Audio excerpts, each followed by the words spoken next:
Good afternoon, everybody, and a very warm welcome once again to one of the Institute's 60-minute webinars.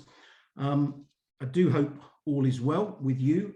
It's a beautiful, sunny spring day here in West Yorkshire, so good afternoon to you all, and I look forward to this afternoon's presentation coming up. Can I just, as always, run through a few housekeeping issues. Technical issues, please bear with us. We will look to resolve those as quickly and efficiently as possible. I always say this, but I'm going to say it again. If there are any sound or connectivity issues, please check your Wi-Fi. We've found over the last 2 years, it's often somebody else's connectivity causing issues rather than the Institute's setup. Can I also say questions, observations, experiences, queries, please use either the chat or the Q&A facilities. I see people are already posting things in the facility. The raising of hands, I'm afraid on a Zoom webinar, I can't deal with that. So if there are any queries, problems, issues, chat or the Q&A facility would be absolutely great. Today's session is being recorded, and before anybody asks, our guest speakers have kindly said that we can share today's slides with you within the next 48 hours, so they will be made available to everybody. But again, just some housekeeping issues to run through. Before I hand over to Emma and Nikki, can I make a proper formal introduction? Delighted to welcome Emma Richards and Nikki Evans from the Intellectual Property Office. This afternoon's webinar talk is all about intellectual property and it being explained. Can I introduce Emma and Nikki? Emma Richards has worked for the Intellectual Property Office for 22 years and currently holds a position as a business outreach manager at the IPO, after having studied business and marketing at the University of Wales in Cardiff. She is experienced in delivering and advising on all aspects of intellectual property. Emma has worked in the business engagement team for the past 14 years and travels the UK giving advice to SMEs and individuals who want help with their IP strategy. So Emma, welcome. Nikki Evans. Nikki joined the IPO in 2020 as head of IP in finance. Nikki is a chartered accountant with many years of experience in various finance roles across the private, public and charity sectors. Nikki has previously worked in corporate finance, leading the acquisition of a number of businesses where IP was a significant factor in the deal. So both Nikki and Emma, welcome. Two individuals highly experienced and knowledgeable within the intellectual property arena. I will stop sharing my slides and Emma, hand over to you, but a very warm welcome to you both and thank you for joining us this afternoon. Emma, I'll let you take control. Thank you, Jonathan. I will attempt to do this as seamlessly as possible. And hopefully you can all see the right screen there. That's absolutely fine, Emma. Thank you. Right, so good morning, good afternoon, everyone. The day's running away with me already. Like Jonathan said, my name is Emma. I've been working in the Intellectual Property Office, it'll be 23 years this year. So yeah, it's quite some time. So I've got a wealth of experience of intellectual property, or at least I should have after that amount of time. So what I'm going to do in my session is I'm just going to run over just to give you a quick overview of what intellectual property is and the type of things that you can protect with intellectual property and why it's important to you when you're running a business or starting off a business. So the Intellectual Property Office is based in Newport in South Wales. You've probably guessed that from my accent that I'm not based anywhere in England. And that's where the main activity happens at our main office there based in Newport, which is just outside of Cardiff. We do have a small office in London, but most of the applications run through our Newport office. there just in Newport. And the responsibility of the office is to encourage innovation. IP is all around us, it touches everything, it makes life a lot more enjoyable, easier, safer, and a lot more prosperous. So the idea behind IP is to give researchers, inventors, and creators the confidence to invest their time, energy, and money into doing something new. We want society to be innovative, to help us progress. But nobody's going to be innovative if they can't protect their IP and get some kind of return from it. And UK business invests more than 130 billion a year in knowledge assets, and IP protects around 63 billion of this. So these assets are vital to industries and also medicines that protect us, which is quite,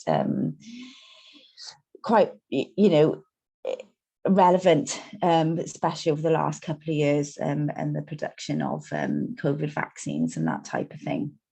So in a line, IP drives innovation by giving people the confidence to invest in doing something new and better for society. So what is intellectual property? Well, in its simplest form, it's the creations of the mind. And here are the fixed formats in which they can be protected. So if you want to break intellectual property down into simpler, more understandable subjects, you might want to break them down into these headings, which are patents for inventions, trademarks for branding, registered designs for products, copyright for artistic work, and unregistered design right, also covering the protection of products. Confidentiality and trade secrets are not really an official part of intellectual property that you can apply for, but it is important as part of your business strategy because it may be something that you need to consider when you can't protect a method, for example, with intellectual property. So you may want to consider a trade secret for a method, or using confidentiality agreements within your business to keep your ideas and your methods secret within the business to stop it being stolen. So that's the different areas of IP. What I'm going to do now is I'm going to go into the main 4 areas of intellectual property, starting with copyright, and just explain the different things that can be protected within each of those areas. Copyright's an automatic right. So you can't apply for copyright. There's no official register for copyright. There's no application form for copyright. As soon as you create something that is covered by copyright, it is automatically protected.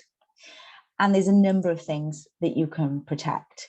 So books, Harry Potter being a classic example, artistic work and music. So music for films, music in its general sense, the composition of music, the digital enhancement of music, all of these are covered by copyright. Photographs and paintings, artistic work. So as the artist, you would automatically own the copyright over that particular piece of work. As a photographer, if you're taking a photograph, as the photographer, you own the copyright on that piece of work. Manuals and databases are also protected by copyright as they're an artistic piece of work. Dance or a mime or musical theatre, all these things are protected by copyright. The difficulty with copyright is proving that you're the creator of that piece of work. As there's no official register for it, there's no way you can search for copyright. So once you've created that piece of work, you need to do as much as you can to stop someone else infringing that piece of work.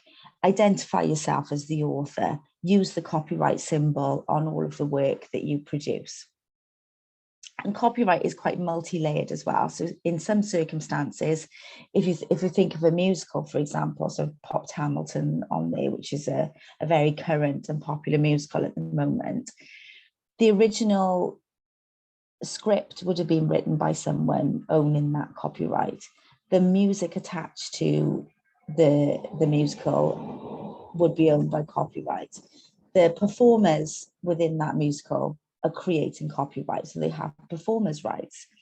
And then when the the musical goes into production, there's a lot of people behind the scenes, the production crew, also add in digital enhancements. They're creating copyright as well. So that one musical will have a huge range of individuals creating copyright as part of that piece of work. Copyright doesn't protect work that is already in the public domain. So for example, if copyright is expired, then you can't have copyright again on the same piece of work. Copyright doesn't protect an idea. You can't protect an idea with copyright or any other form of intellectual property, which is why I mentioned confidentiality and trade secrets, because that could be an option for you. It protects the expression of an idea. So if you've got an idea for a board game, for example, the idea behind the board game won't be protectable, but the instructions would be protectable. So nobody can copy the instructions in the way that you've written them. So that's where you would have your protection. Copyright also doesn't protect single words, titles, or facts. And there is a duration for copyright. For published editions, so typographical layouts, the duration of copyright for the publisher is 25 years. TV and radio broadcasts will last you for 50 years. Sound recordings last for 70 years. But the general rule of thumb in terms of copyright would be the lifetime of the creator plus 70 years after their death. So the creator of copyright owns it for their entire lifetime plus 70 years after their death, which means that you still be gaining revenue from that piece of work up to 70 years after you've died. And the ownership of copyright, like I've already alluded to, is generally the person that creates it. So usually the creator owns. There are exceptions to this. If you're employed to create copyright as part of your employment, your employer will automatically own that piece of work if you're employed to create copyright as part of your ordinary course of employment. If you're a contractor, you will retain ownership over your copyrighted work, even if you've been contracted to create a piece of work for a business. So for example, if you're a small business and you contract someone to create a website for you, that contractor will automatically own that website unless there's a contract that states otherwise. And as with all forms of intellectual property, it's a bit similar to owning a physical piece of property in that you can buy it, you can sell it, you can rent it out, you can give it away, you can license it out. But with copyright, even if you do give away your copyright or license it out, you still have a moral right over that piece of work. And your moral rights allow you to object to a derogatory piece of work or derogatory use of your work. And it does give you the right to be acknowledged as the person that created it as well. You're probably wondering why Charles and Camilla popped up on your screen. And this is just to give you an example of where there was a question over ownership over a particular photograph. And the particular photograph in question is the one that you see on the screen. And the photograph was taken by Carolyn Robb. Carolyn Robb was an employee of the Royal House. She was employed as a chef. So it wasn't in her general course of employment to take photographs, but at the time she was the person that was around, so she was asked to take the photograph, which was absolutely fine by her. She was employed by them, and she then, and as a part of this photograph, there was memorabilia created, so they had royal stamps and lots of merchandise was created with this particular photograph on. When Carolyn Robb left her employment, she wrote a book about royal recipes, I think it was. I don't know specifics around what the book was around, but the point is she used that photograph on the front of her book, and the Royal House objected to that use of the photograph. And luckily she found herself a good IP lawyer who was able to say, well, it wasn't really in the general course of your employment to take photographs, and therefore you do actually own that photograph. So really they owe you a bit of money from all of the merchandise they created off the back of your photograph without your permission. So the reason that's in there is because it was a question over ownership, and I think is a really good story. As I said at the start, there are situations where there is more than one creator, and a good example of a multi-layered piece of work in relation to copyright is the Harry Potter franchise. Originally started off as a book, as we know, written by J.K. Rowling, developed into a film, developed into Lego, developed into computer games, developed into a theme park. So lots of individuals creating copyright around this one piece of work. In the event of a license or a sale, everyone involved in that piece of work needs to have sight of those agreements. So as you can imagine, that creates a lot of paperwork. And that's an extreme case.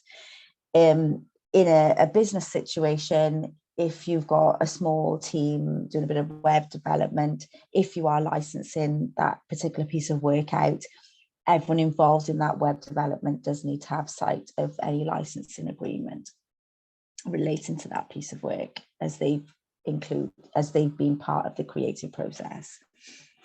There are some exceptions where you can, in some circumstances, infringe copyright. Hopefully you can see my inverted commas there. I'm not going to encourage anyone to infringe copyright, but there are some situations where it could be allowable, such as private study for education purposes and libraries, research, incidental inclusion, disability. I'm not going to go into each of them in too much detail, but if you are interested in the exceptions and you feel like anything you're doing could fall under an exception, there is an extensive list of them on our website. And I know we're not actively encouraging the chat, but this is a bit of an interactive slide, and I'm going to try and be clever now and look at the chat while I'm doing this. So, like I said, you can earn copyright up to 70 years after your death. Does anybody want to take a guess at who the top dead earner was in 2021? So anyone who might have died in the last 70 years creating copyright. Please feel free to use the chat. This is where everybody needs to get involved. This is where this really is your interactive session. It should become interactive. Oh, here we go. Here we go. Right. Brilliant. Elvis. Thank you very much to everybody. Agatha Christie, Michael Jackson. Yes. Any other guesses who's earning 513 million in 2021 since their death? Freddie Mercury, good guess. Elvis. Elvis is dead. When did this happen? John Lennon. Yes, all very good guesses. I'm afraid that nobody wins the competition today.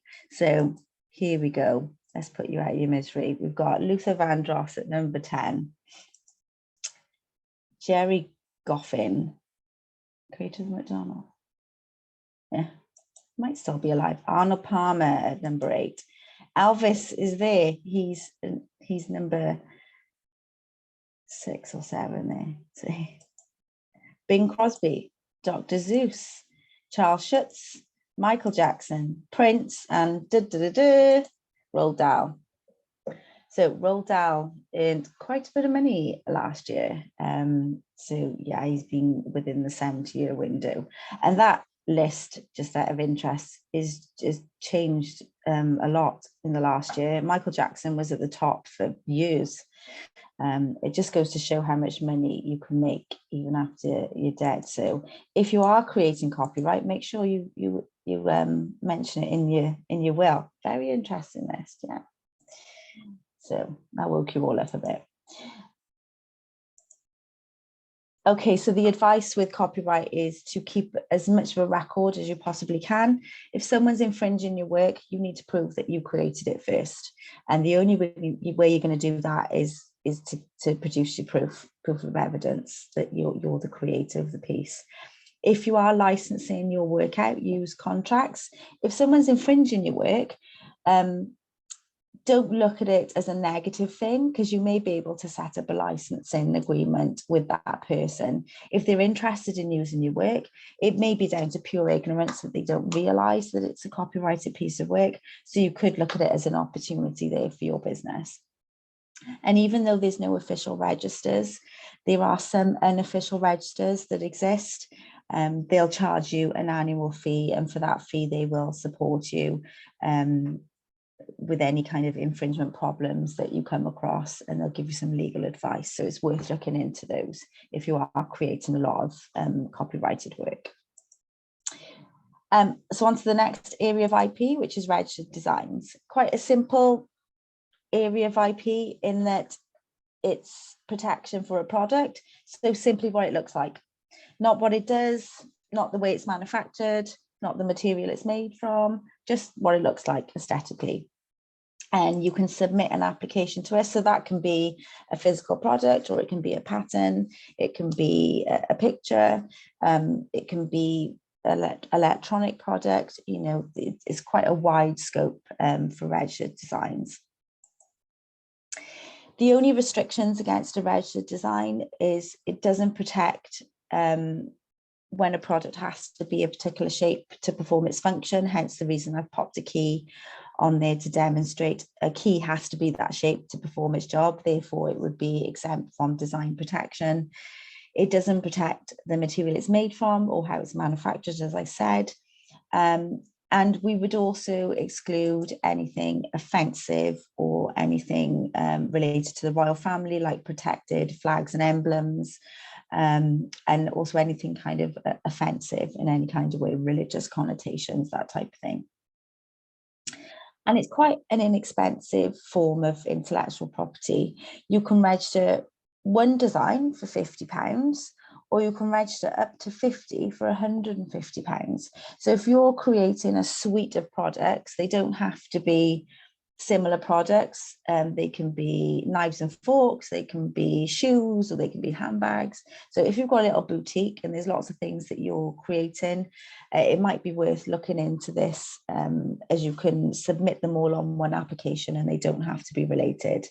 As long as we've got a true representation of what this product looks like, the finished product, and that can be a photograph of the product, or it can be an artistic drawing of the product, as long as it truly represents what it looks like, then we'll go through the basic checks that we need to do in the Intellectual Property Office, and then we'll grant you a registered design, which will last you for 25 years. You can't renew it after 25 years, so 25 years is the maximum term for a registered design. Here's an example of a very successful registered design, the Itv Digital Monkey, for those of you who can remember this channel that lasted about 6 months back in the 90s, I think it was, vaguely remember it. This was the mascot for that channel. It was an unsuccessful channel, but nonetheless, they protected that monkey with a registered design, and it was the only thing worth any value when the company folded. So there's a bit of an argument over who was going to own Monkey in the end.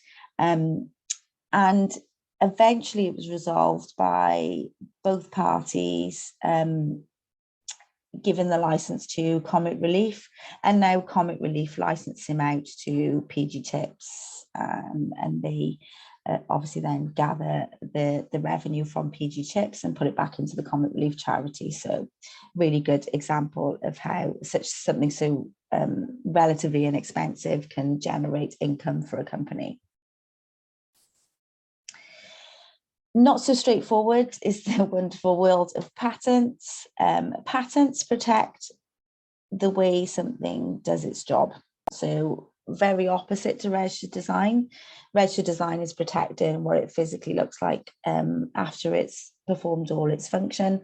Patents protection how patents protect how the product functions, so the technical aspects within that product, how they work, what they do, how they do it. That's what a patent protects. Here's some examples of some quite innovative products, like a running machine, aqua running machine, one of those little Hoover things.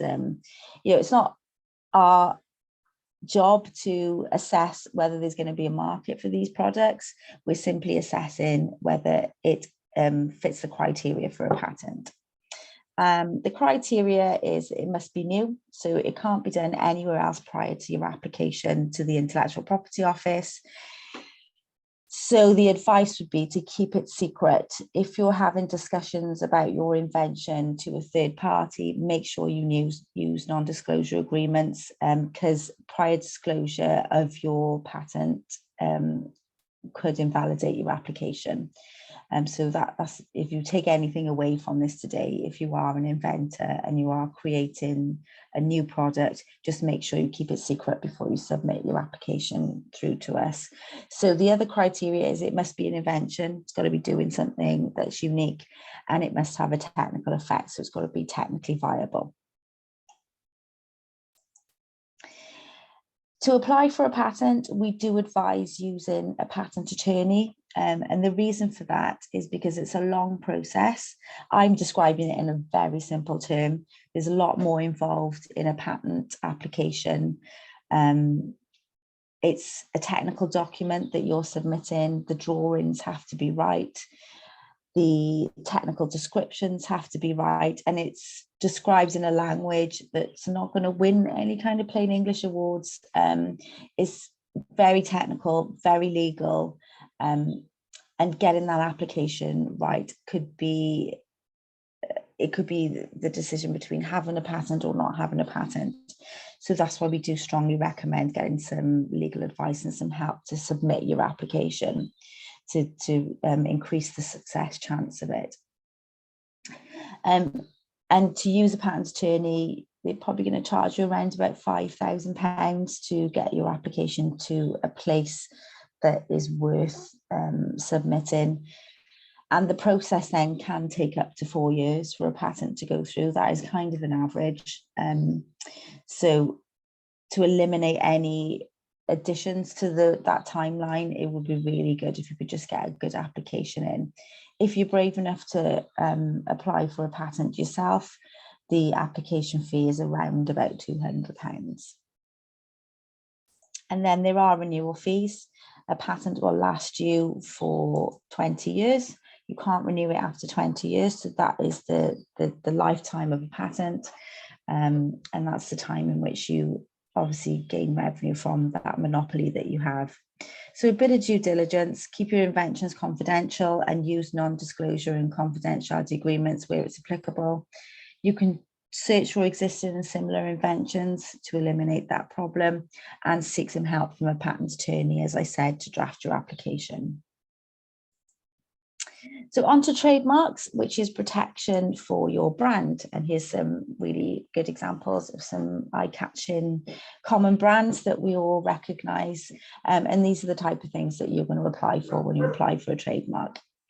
So the definition of a trademark is any sign which is capable of distinguishing the goods or services of one undertaking from another. So essentially, it's a badge of origin.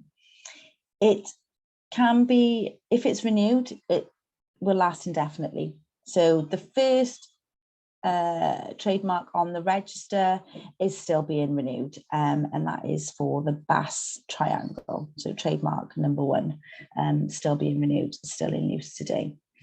Once you have a registered trademark, you can use the R in the circle to identify that it's yours and you have a monopoly over that. So what can you register? Well, your obvious ones, your names, your logos, but you can drag it on a bit further than that. So you can register a colour. So EasyJet have that distinctive orange for their airlines. So it's distinctive to EasyJet. So they've registered that colour, which means no other airline could use a colour similar to that would be confusing. Even down to the shape of a chocolate bar.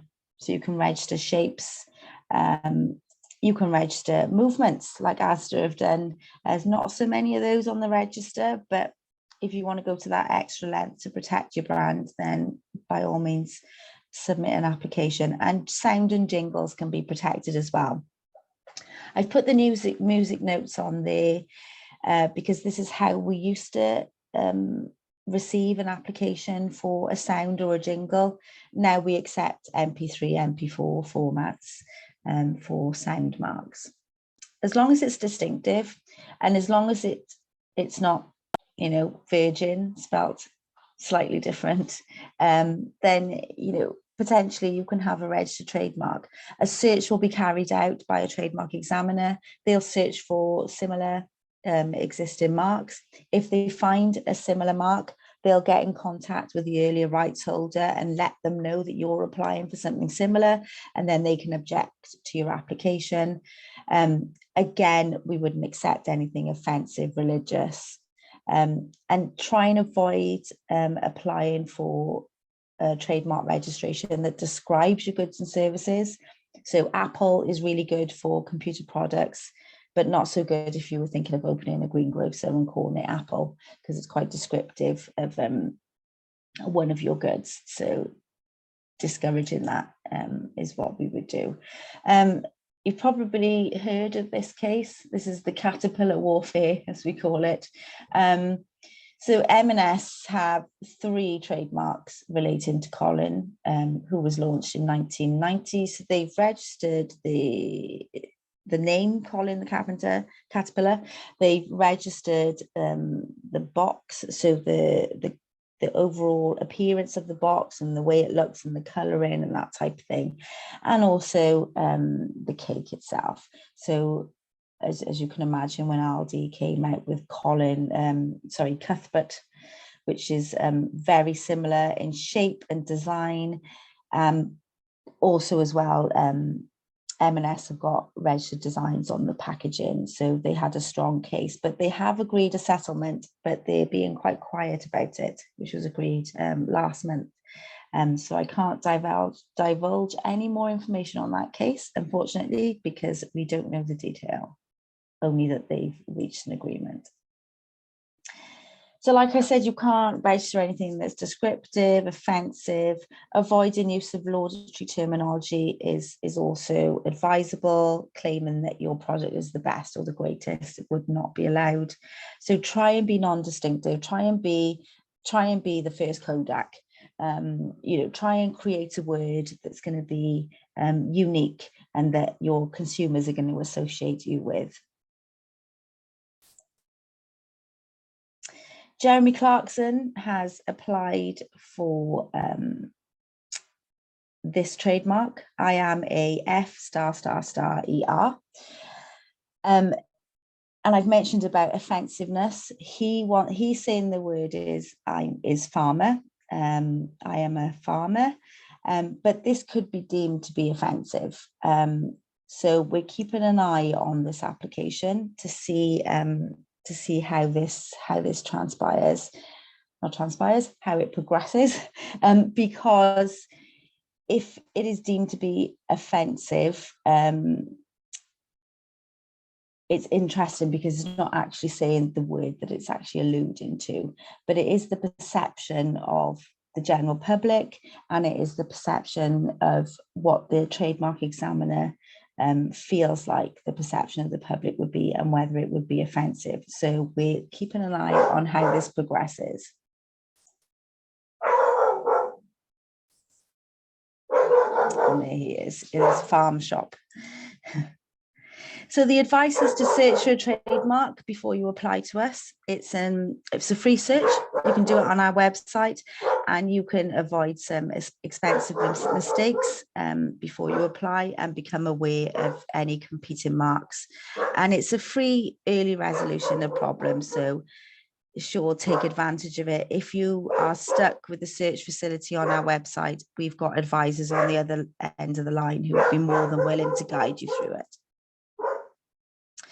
The cost for a trademark is £170, and that's for one class of goods and services. The classifications are the areas that you apply for protection in. So like I said, don't apply for something that's descriptive within the area of your goods and service. So each area of goods and services are classified from 1 to 45. And you just need to identify which class is most applicable to your business. But you have one class included in your application fee, and then additional classes are £50.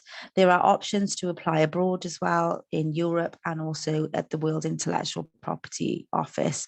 I won't go into that in too much detail. I'm aware of time, so I'm just going to skip through to confidentiality. And just mention that trade secrets include any information that has economic value that needs to be kept confidential. So if you think of a trade secret as a recipe or a method of putting something together, famous trade secrets include the chicken recipe for KFC, Iron Brew, also have Coca-Cola use trade secrets as well. So it's processes and methods that you keep secret within your business, and they're known as a trade secret. There are options to apply for intellectual property abroad. Just before you go, just know that IP is territorial, so there's different rules across the different territories, and it is a first to file system across the world. So the management of your IP internationally is really important, and seek as much advice as you possibly can. There are lots of different ways in which you can protect trademarks and patents and designs in those different territories. And for more advice on that, there's plenty of information on our website. So a few tips before we go. Respect other people's IP as if in the way that you want your IP to be respected. There's no legal obligation to protect or register your IP assets. So you may decide that IP is not part of your IP strategy and you just want to rely on your unregistered rights. That's absolutely fine. Check if the brand is already registered as a trademark using the search facility. Check if you've got the correct licenses or for playing music or radio, and similarly software. Ask before using other people's photographs, as if they're online, they will belong to someone, so you need to get permission to do that. And make sure there's no counterfeit products in your supply chain. Keep your inventions secret, like I said. Make sure you know who owns the IP in the event of a collaboration, and seek professional advice of applying for patents and conduct your due diligence. So I know it says questions there, but I think we're going to take them at the end. That QR code, if anyone wants to scan it, will take you straight to our email bulletin list. And as part of this, you'll receive email updates from us. And within those updates, we'll send you links to tools. We'll send you links to our webinars that we hold.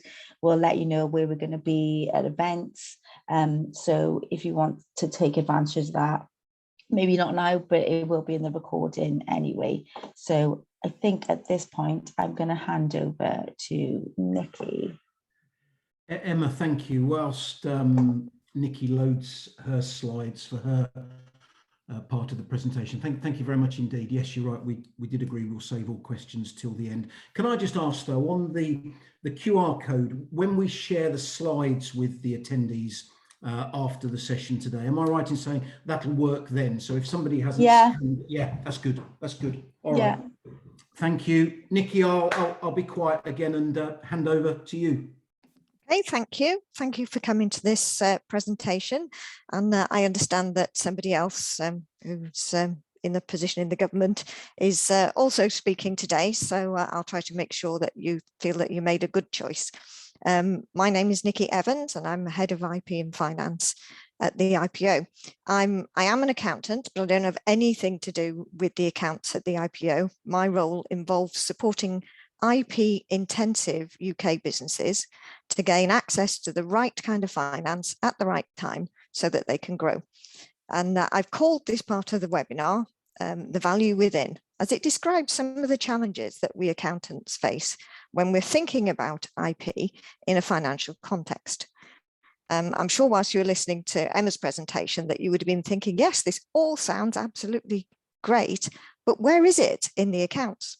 And the truth is that under the current rules of IAS or FRS 102, the cost of creating IP is usually written off so that these valuable assets are not generally visible in the accounts. And, I'm trying to move to the next slide. Oh, good, it did work.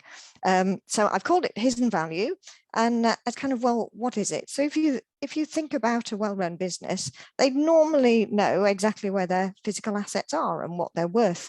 But the value of intangible assets is usually hidden. So that's why I've called it hidden value. Your clients' businesses can possess many types of intangible assets, and there is a hidden value in their brand and their reputation and the look and feel of their products and all those things that Emma was describing. And although the hidden assets are harder for you to see, every business will have them. So there is that hidden value. These are the things that are the most important, kind of the most vital part of the business. Those are the things that make them unique, and it's a really part of understanding the business model. So as you can see on the slide, we created, or we had a report written, and when you get the slides, you can follow that up if you're interested in reading the report about how much the value is of the IP that's hidden. So kind of the benefits of identifying the IP. So even though they're not in the accounts, they're worth recording and managing it. So the better, the benefits of identifying and recording your IP, better decision making, so that you kind of manage what you measure. The management skills are demonstrated to investors and potential partners and licensors and all kinds of other interested third parties. There are potential income streams. So you could be licensing, your clients could be licensing, entering into new markets, potential things overseas. You can also identify IP assets that they're no longer needed, and you could sell them if you don't need them anymore and they're worth something to somebody else. Your IP assets help with market positioning, and there are also some potential tax benefits such as R&D tax credits and patent box, and I can see all the accountants' eyes lighting up because these are the things we like to talk about. I'm only going to give you a very, very quick overview of this because we're not tax experts in the IPO, and it's just to give you a flavour of things that you can kind of look at after you've moved on to something else. So the patent box, it allows companies to have a lower rate of corporation tax on the profits that they've earned from patented inventions. And that's currently 10% compared with the full rate of 19%. So the slide gives you a nice little graph of how it's moved on, how much the patent box has grown, the use of it has grown since it was introduced in 1913. So under the current rules, the patent box must either own the IP right or exclusively license it. And the extent of the benefit is linked to how much underlying research and development the company performed itself. So there's loads of stuff there, and I'm very aware of the time, so I'm just going to kind of move on to the next one, which is the R&D credits. And you can well, you probably can't see from the slide that the green bit is the SME scheme, which is, and you can see how much that one has grown. There are two schemes. There's one for smaller businesses and one for larger businesses, and the kind of the amounts under the different schemes are in different colours. You can see that later when you get the copies of the slides. So the R&D tax credits, they work by reducing the corporation tax bill by an amount equal to the qualifying R&D expenditure. And R&D expenditure is something very specific in corporation tax. So again, I must stress, we're not experts in that, but HMRC, funnily enough, they are, and the HMRC website has got some very good guidance on there. So it's definitely worth a look at, because it's a wider definition of R&D than you might expect. So you know, it's definitely worth having a look at that. And there is a link on there as to where it came from, so you can follow that up afterwards if you feel that you've got clients that would benefit. So accessing the finance. So investors will be interested in all these things, and it's not just investors, but lenders as well will be interested in who owns the IP and the strategy for it. You know, is the business planning on trading overseas? Is it reflected in their business plan? And how that kind of fits into your client's business model. And competition, you know, your IP can very much act as a barrier for other potential competitors in the market. So I'm just kind of whizzing through so that there's time for a few questions at the end. So Emma talked a little bit about some of the online resources. So this is just a picture of some of the things that we do. The IP Equip is actually a really user-friendly online tool. You can get access to these, and your clients get access to these. They are free to use, and they are very user-friendly. So there's some nice little videos in there, and you know, they will all help people to understand a little bit more about IP. On the IPAO website, we've got some non-disclosure agreements. So there are some templates, you know, ways to kind of make sure that your clients protect their IP, and you know, also protect your IP. There are some kind of help with licensing. There's a bit of a checklist, a skeleton agreement. For trading overseas, again, we've got quite a lot of help here to help people when they are looking to trade overseas, to make sure that they have all of the support that they need so that their IP isn't infringed. There are IP attaches. And they are really helpful. So they are people who are, you know, kind of they work with the different countries, and they will very much support businesses as they start to trade overseas. We mentioned IP attorneys, and you know, these are the kind of the two main sort of legal institutes. So the patent attorneys and trademark attorneys, you know, you can find those, again, links to where they are on the website. Things to take away. So now I've given you a really, really quick whiz through. So the first thing I want you to remember is that IP is very valuable. It is the thing that makes your client's business or your business. That's actually what sets it aside from other businesses. So be proactive. Think about the IP strategically, all of those things.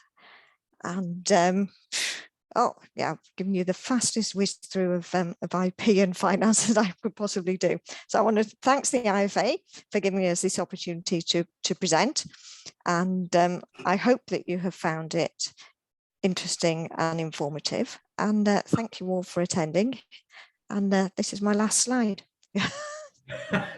Nikki, thank you very much indeed, and Emma, thank you very much indeed. First question, if I may, Nikki, you mentioned patent box, and that being, I suppose, an opportunity for businesses, business owners, and the accountants who advise those businesses. You mentioned being able to claim a couple of, was it just a couple of criteria? One, you had to own the IP outright, or you were exclusively licensing it, or are there more criteria?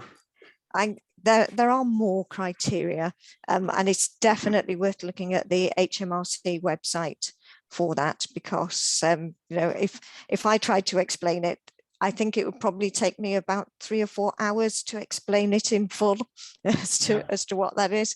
And HMRC have got some very, very good guidance on their website. So I would advise, if you do have businesses that are using patents. Now, if you've got a business that only has one patent and that's all of their, that's all of their business, then actually that will be quite easy to do.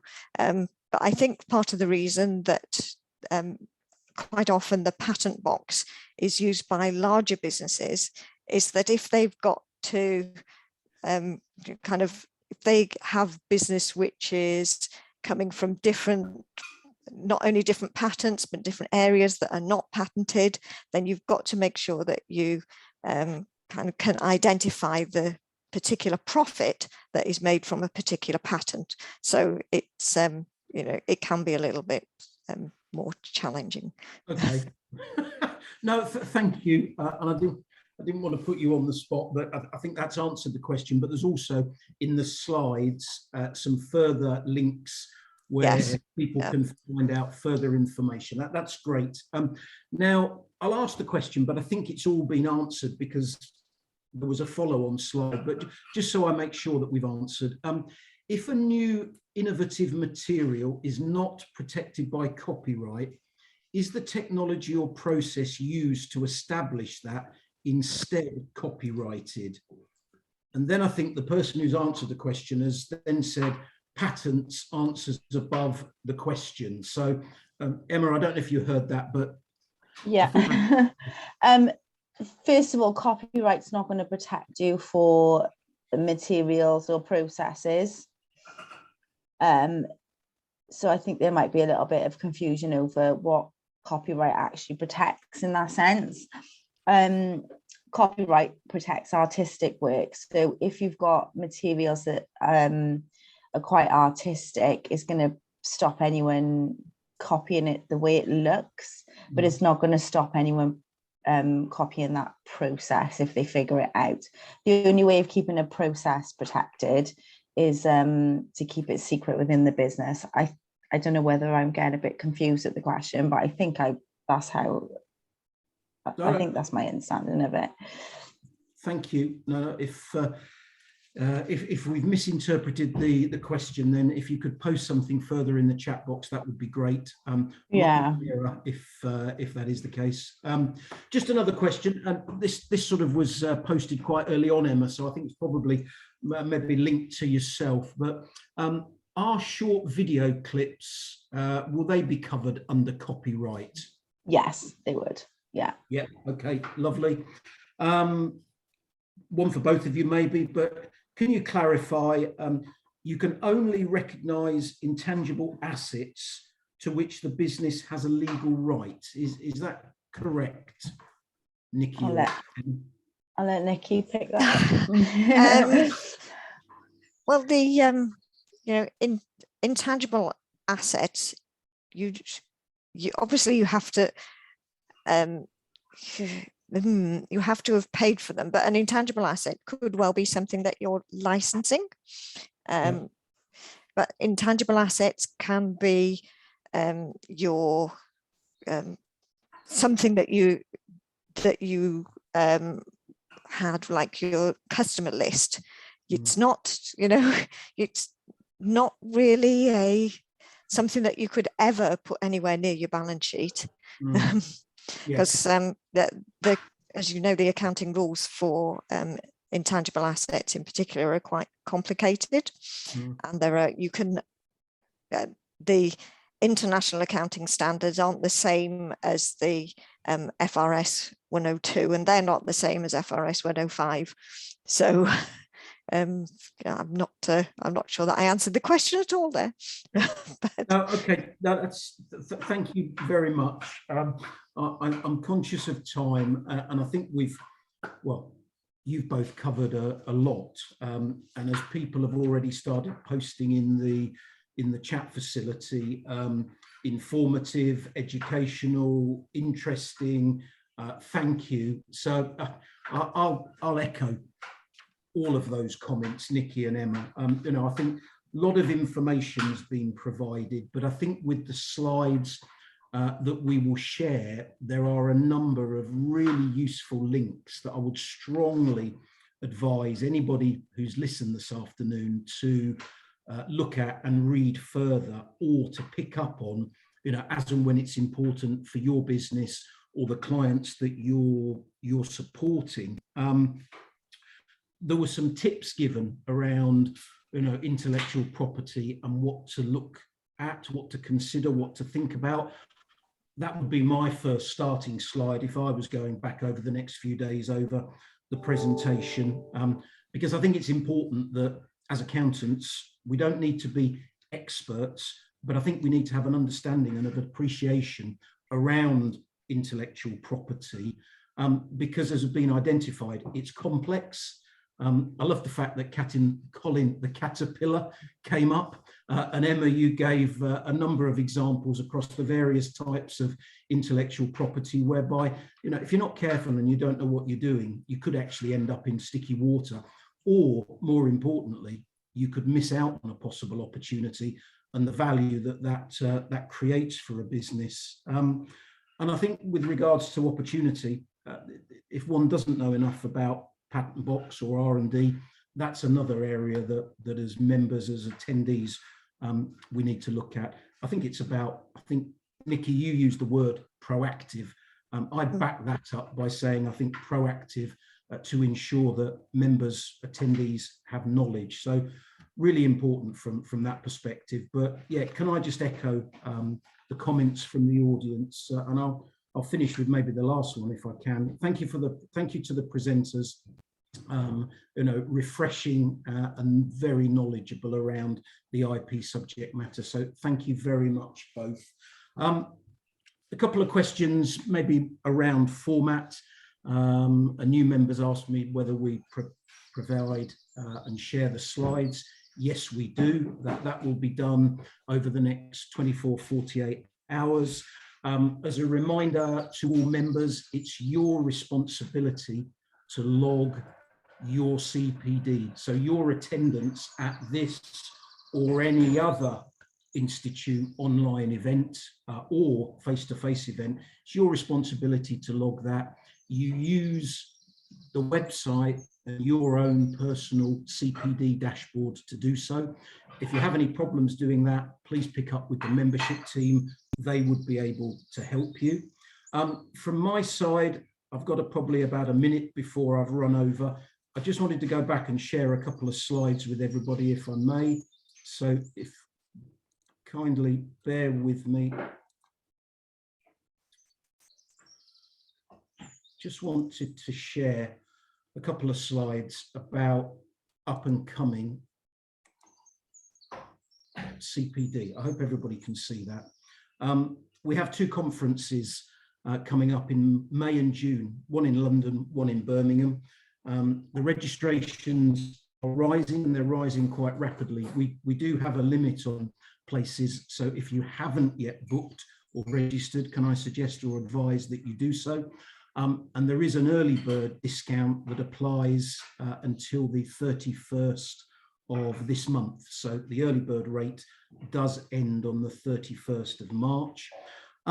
We're bringing back face-to-face events as well, but we're also creating something new, networking events around the UK. So tomorrow there is the first North of England networking event in Brighouse, West Yorkshire.